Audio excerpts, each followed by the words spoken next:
Welcome back to the Tactical Insight Show, everyone. What a time. What a time to be an Arsenal fan. They've just beaten Manchester United 3-2. And as always, we're going to break down how and why. Because it was an interesting game. Tactically really fascinating. I thought the way Ten Hag approached this game made it difficult for Arsenal in a lot of ways. We're going to just explore how and why Arsenal struggled in that first half. Now, Graham isn't here, which is a real shame. Trust me, he really wanted to be here. We actually tried everything to look in the schedule to see how we could figure it out so that Graham could be here. Super disappointed he couldn't be. But you are going to be hearing from Graham on this in this video.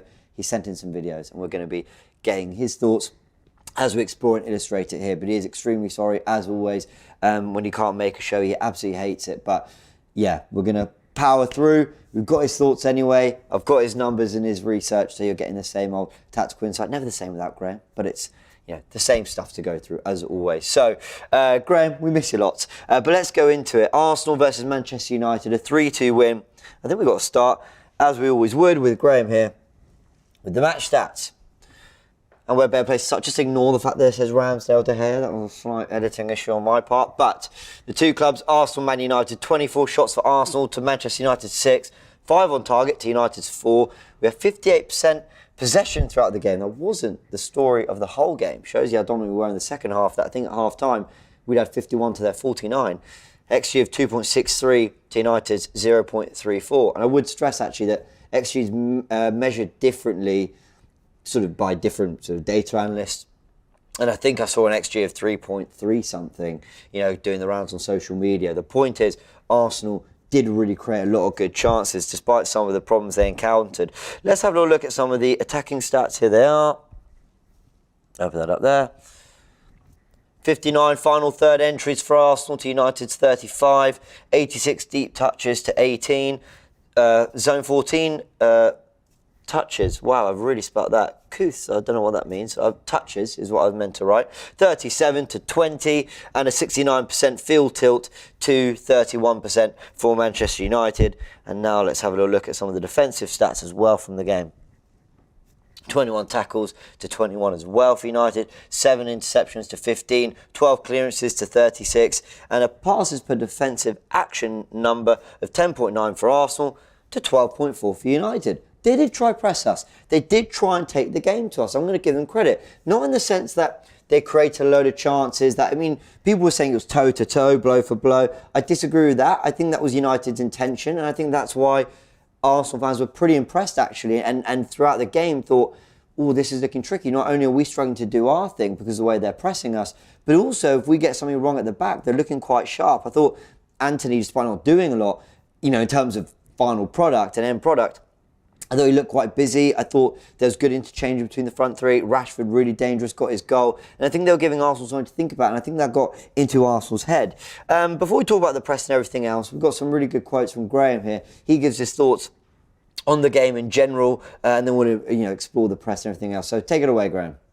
Yeah, looking at the game overall, James, I didn't think this was such a close game as the scoreline suggested. And for me, that's reflected in the XG and the lack of big chances created by Man United. I thought the problem for Arsenal first half was, although we started as well as we normally do for that first 5 minutes, I didn't think we were as technically secure in possession as we normally are. Players like White, Partey and Odegaard, normally very key for us in build-up, are only passing at around 71%, completing 27 out of 38 passes combined. So first half, I thought we were guilty of giving the ball away really cheaply, which helped Manchester United in transition. They scored a great goal in transition through Marcus Rashford. So first half, I thought 1-1 was probably a fair reflection of the game. But I thought second half, we got back to our normal levels second half, and it was wave after wave of Arsenal pressure second half. I thought we were technically better, more secure on the ball second half. Partey drove us forward. Zinchenko was absolutely superb as well. And in the end, I thought we got the result we deserved because we pushed really hard that last 20 minutes, even when they got back to 2-2. So a story of two halves for me, although I thought Arsenal were well worth the win. First half, we weren't quite as technically secure in possession as we normally are, but second half, we were back to those levels that we've come to enjoy at the Emirates this season. And in the end, a thoroughly deserved victory. So those were Graham's thoughts. Let's have a look at sort of the 11s. Now, here they were, and I thought what was really interesting is what Ten Hag said about Scott McTominay. He said, we've got a very special role for him. And I thought, okay, well, surely he's just going to slot in, do the Casemiro role, protect the back four. But actually, he was instructed with really trying to press and suffocate Arsenal early on. So players like Weghorst and McTominay really got into the front line. I thought Bruno Fernandes as well, off the ball, was pretty good. And they left Eriksen sort of a bit deeper. And then, you've got Anthony, Rashford, move them up the pitch. I felt because they tried to actually press Arsenal sort of struggled just to get their usual passing fluency together. I thought Arsenal were really struggling just to... Because there were openings. I mean, once you bypassed the press, I mean, the Man United press wasn't perfect. They just did better than I thought they would. In fact, a lot better than I thought they would. But it wasn't perfect. Arsenal were at times able to get through it. And when they were running at them. They were able to create some openings and look quite dangerous in attack. But a lot of the time, United were able just to slow Arsenal down and just make it feel a little tricky for them. I thought White had a really tough first half against Marcus Rashford. I thought Partey was really struggling to get his passing range together, and Zinchenko was trying to come in field, and we see that with the first goal that we'll talk about in a sec. But generally, I thought Arsenal were struggling to deal with the fact that Man United were actually taking the game to them in terms of pressing them. But then when they did sort of have a bit of sustained, possession in United's half, McTominay was dropping really, really deep as well, and they were able to get condensed as well quite quickly. It was sort of when the ball was a bit loose in the middle third of the pitch that Arsenal were able to get the ball and, essentially almost in transition, open them up a little bit and cause them a few problems. But I do think that the shapes were really interesting of the teams, especially because I didn't think McTominay would sort of approach the game in that way. I didn't think that would be the way Ten Hag would use him. Graham's got some thoughts on all this, on the shape, on the press, and the way we use the ball. Let's hear his thoughts now. Yeah, James, for my part in the show today, I just want to focus on what Arsenal did really well in possession yesterday. When we played at Tottenham last week, we played against a team who did not press us. They just sat off us in a 5-4-1. But United did press us in this game. They did come to the Emirates with a game plan. Ten Hag asked both his wide players to press onto our two centre-backs. Rashford and Anthony were often up in a 3, presumably to be high for transitions. So it was interesting to see how Arsenal played around that. Often what happened was you had a situation where I thought both fullbacks, White and Zinchenko, were either hugging the touchline for a pass out wide. But as always, and I know you're going to focus on him big time today, I thought Zinchenko was key to the whole thing yesterday. The way he inverted, the way with his positioning, he forced Bruno Fernandes to really press him, which freed up Granit Xhaka between the lines, either up high or out wide. And I thought the key to the game was how Arsenal overloaded the left-hand side. The first half, it led to the equaliser when we freed up Xhaka for that delicious little chip to the back stick for Eddie to head in the equaliser. And then with it 2-2 and into the final minute, nothing's better than a 90-minute winner, is it? It was Zinchenko up high again in that left half space who got the cutback for Odegaard, who shot deflected in the air for Eddie to turn past De Gea.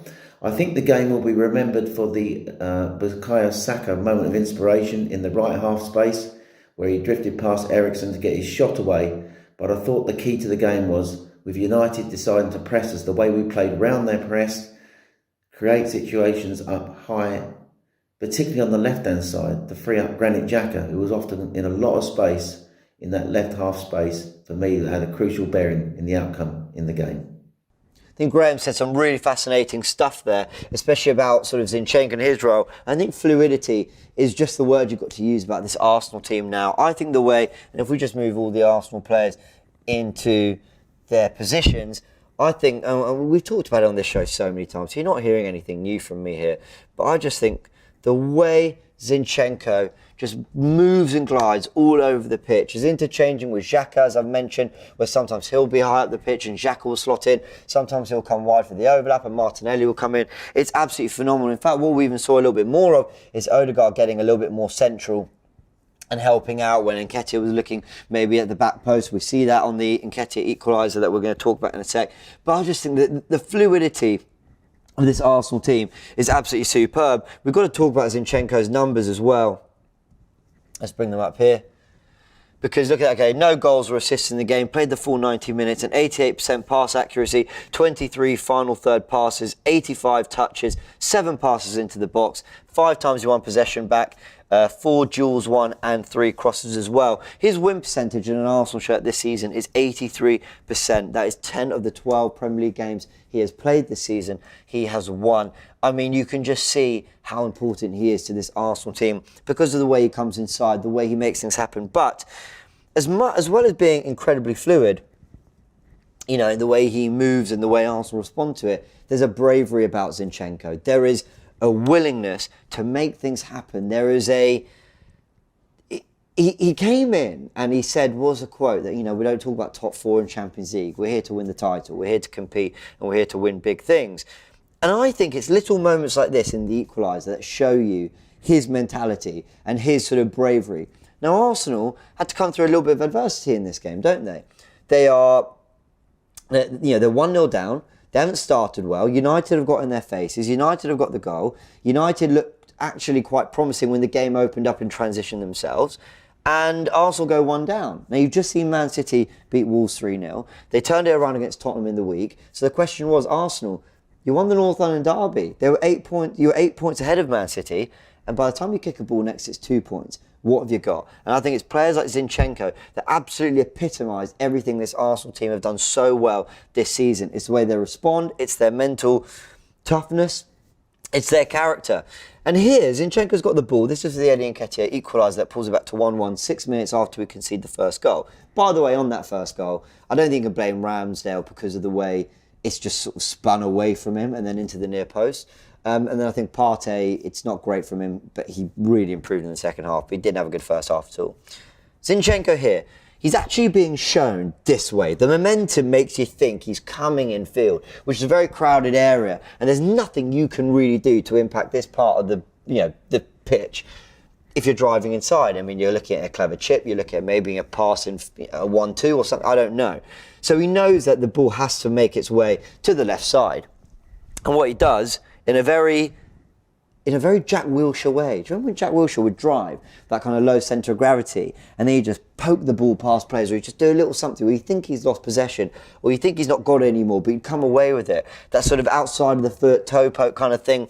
Zinchenko does that here. And what he does is he gives it to Odegaard.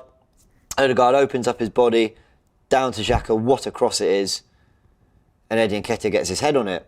But it's that Zinchenko pass where you think, that one there into Odegaard and then he moves in field, you think that's not where it feels like the ball's going to go, but he picks Odegaard out, he's found a lovely space, and then it goes wide to Xhaka. And then Zinchenko, the bravery he shows to try and play that pass, to try and be progressive, to be on the front foot, to take it to Manchester United every time. Every pass has a purpose. I think it's why he is massive in terms of setting the tone, and he's quite frankly been one of the signings of the season. Not for Arsenal, across the Premier League. He's been unbelievable. 35 million. What a player. Not just what he does on the ball. It's everything. It's his character.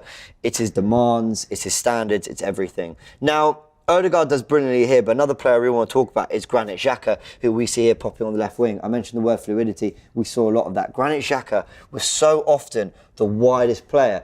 I mean, I don't know what has caused Mikel Arteta to think, yep, Granit Xhaka is the guy we're going to use. He's going to be our Gundogan at times, he's going to be our Kevin De Bruyne at times, because that ball, make no mistake about it, that's one of the crosses of the season. It was absolutely phenomenal from Granit Xhaka, and it was very De Bruyne-esque. It had it wasn't too high, it wasn't lofty, it had a good whip on it, it had a good pace. It was just saying to Eddie, just get your head on it, and this is going in the back of the net, and it was absolutely fantastic. But what we see here, and again, White and Gabriel stay up the pitch because it's, it's sustained pressure from the move before, but Odegaard spots the space, Zinchenko gives it to him, and when Xhaka is out wide here, he kind of knows, well, Martinelli's come inside. You see that triangle here on this left-hand side.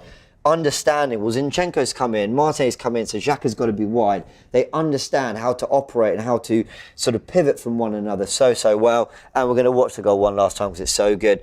This ball from Granit Xhaka, it's a nice ball from Odegaard as well to him, is brilliant. And Eddie, who we've got to give a lot of credit to, just wants it more than Wan-Bissaka because he's actually behind him in the wrong side of Wan-Bissaka when it comes to the cross being played, but he really makes a dart into the box. He does everything to get his head on that ball, and it's a superb header. It is a textbook number 9, just bullet header at the back post, and at a time where Arsenal needed it most. Eddie Nketiah stepping up with a big goal, not the third against Brighton, not the third against West Ham, which, don't get me wrong, massive goals, and a huge credit to him because he's played well in all those games.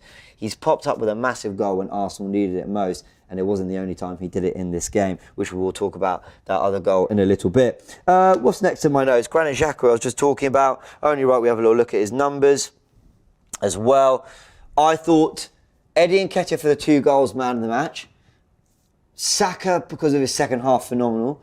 I think if you're talking across the whole 90, Xhaka and Zinchenko were the 2 best players for me. He got 1 of the 3 assists, no goals, but played the full 90 minutes. Again, an 88% pass accuracy, 57 touches, 5 touches in the box, 4 chances created, 4 times he won possession back, 3 passes into the box, and 3 duels and tackles as well. He now has 4 goals and 5 assists in all competitions this season for Arsenal. He is absolutely having an impact in the final third, and I'm so happy for Granit Xhaka, because what a turnaround for him. And I thought that was his best performance since the World Cup. I just think the way he demanded the ball, the way he wanted to overlap, underlap, he tried to do everything to cause problems to this Manchester United stern defence that I do think United were good in that first half and made it difficult for us. I thought Granit Xhaka was a big part of why Arsenal were able to find a way to win this game. He was absolutely magnificent. Now, on the second half, look, ultimately the stats do say that Arsenal had, again, 24, 25 shots to United 6. I think we had 62 or 63 touches in their penalty area, the most we've had in any Premier League game this season. So, of course, Arsenal dominated. Of course, Arsenal the better team. Of course, Arsenal absolutely deserved to win this game. But I think the second half was more a case of Man United fatiguing, Arsenal raising it, Arsenal showing real mental sturdiness, like I mentioned before in this video, and United not being able to live with it. Now they were missing Casemiro. Martinez was, returned to the team, restored to the team for the first time. He's not played much since the World Cup. Wan-Bissaka, not their first choice right back. So, they had to mix some things up, United themselves. But I thought Arsenal did well to, basically in that second half, take advantage of United maybe being mentally fatigued, physically fatigued, and just constantly going with wave after wave after wave. While I thought their first half was impressive, Man United, in the second half, I thought they offered very, very little going the other way. But I think you've got to give credit as well to Gabriel and Saliba, because they absolutely step up in those moments where Arsenal are chasing a goal and they go, yep, we'll do the one-on-one defending, we'll man-mark players out the game, and we'll allow you to try and sustain attacks. Because if they don't do their job properly, then Man United will counter a lot better, and Arsenal don't dominate games and halves like they did against Manchester United. But credit to Mikel Arteta, because White came off. Don't know if it was an injury or whether he was just reflecting on his performance at half-time, because Tomiyasu came on and we needed that. I thought after I was being worked quite hard by Rashford in the first 10-15 minutes of that second half. Generally, I thought defended superbly. I thought Tomiyasu did really, really well as well. What's left of my notes? Not much, really. I think that's pretty much it. As I said, credit to Arteta bringing on Tomiyasu. I think the change, bringing on Trossard for Martinelli. Oh, he's not leaving the pitch. Here we go. Where is Leandro Trossard? Come over here. It was nice adding him to the squad today. Here he is. Leandro Trossard came on. I thought what was great was he was picking up a lot of these central positions. He doesn't want to move. Why won't he move? Trossard, please. Thought we were friends. Doesn't want to move. Anyway, Trossard was getting into these areas here, and Zinchenko, with the overlap, cuts it back to Eddie. Well, cuts it back to Odegaard, and then it falls to Eddie. And it's a superb finish from Eddie Nketiah. It's a brilliant. Should we see if Trossard wants to move one more time? There we go, now he wants to. But I thought it was a really impressive cameo from Trossard. I thought the 10-15 minutes he got on the pitch, he was brilliant, showed really good close control. I said in a live show just before we signed him, he reminds me of Cazorla. Now, he's not going to play in central midfield like Cazorla, nor, and he can sort of play as a 10, but it's the way he uses the ball and he uses both feet. It's kind of low centre of gravity, and that kind of movement reminds me a lot of Santi Cazorla. But I liked, again, the way Zinchenko this time went for the overlap. He wasn't in field. He recognised an opportunity to try and stretch Wan-Bissaka in that United back four, cuts it back to Odegaard. That classic cut-back move, and we've seen so many times from Arsenal under Mikel Arteta. Odegaard's shot's blocked, falls to Eddie, who just gets his foot up and just guides it towards goal. It's brilliant. Eddie Nketiah, fantastic. Quite frankly, he could have been man of the match, could have been Saka, could have been Xhaka, could have been Zinchenko. I thought everyone was absolutely immense. Ramsdale, I thought generally very good. I thought was fine. I mean, made an error. There's no doubt for the United equaliser, but otherwise I think did his job. And you know what? Arsenal second half just made sure Ramsdale didn't have too much work to do. It was a great save from that Rashford effort, but I think that came before the equaliser. So, you know, he had his moments as well. But we're going to leave it there. As we said, a big, you know, apology that Graham couldn't be here. You did get to hear his thoughts a little bit there in the video as well. But he's had a massive part in putting this show together, as he always does. So don't worry, Graham will be back soon. He's just work's busy for him at the moment. It's what it is. And Arsenal playing on Friday means that the schedule's tight. But we wanted to bring a tactical insight tonight anyway. So I hope you've enjoyed it. Arsenal have beaten Manchester United 3-2. They've gone 5 clear of Man City with a game in hand. Remember, that game in hand is against Everton at home. They're going to have a new manager though. So we'll see what Everton we're facing when that comes round. But yeah, Arsenal do the job. And let's just appreciate for a second. 19 games, 50 points. That's the halfway stage. Will we get 100? I don't know. But we're absolutely on course for 100. And yeah, I mean, who expected this season to be the way it is? Since the World Cup, beating West Ham 3-1, beating Brighton 4-2, drawing with Newcastle 0-0, getting a clean sheet in that game, beating Tottenham 2-0, and now beating Man United 3-2. Arsenal, yeah, it's amazing what they're doing, and we're so happy to be covering it, and we're enjoying shows like this every time when we see what Arsenal are doing. Well done, United, though. I think first half especially, they did give Arsenal a really good go, and it's great to see a rivalry reigniting itself a little bit again. All right, smash the like button if you enjoyed this video, and we'll catch you on the next one. Shop for AFTV merch at shop.aftv.co.uk. Subscribe to us on YouTube. Follow us on Instagram, Facebook, Twitter, TikTok, Snapchat and Twitch. We've got content for every platform, so check it out.